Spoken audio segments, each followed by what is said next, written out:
sebelum Airi tu pergi ke kerjayanya, siapa Airi ni dulu? Bersekolah di Sekolah kat mana? mana? Betul. Sampai sekolah. Daripada sekolah rendah, sekolah menengah. Lahir kat mana? Okay. So intro background sikit lah. Itu Okay. dia. Okay, aku dulu sekolah kat Bercap. Macam, okey. Di mana tempat aku tinggal sekarang lah. And then after kerja sekolah, aku sambung belajar dalam bidang multimedia design Okey. kat KLMU, Kuala Lumpur International Metropolitan College. And then dalam bidang tu lah, multimedia design. Lepas habis belajar tu, aku jadi designer.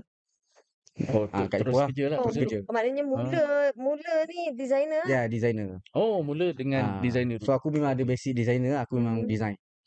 Jadi ya, lepas habis belajar aku kerja as a designer.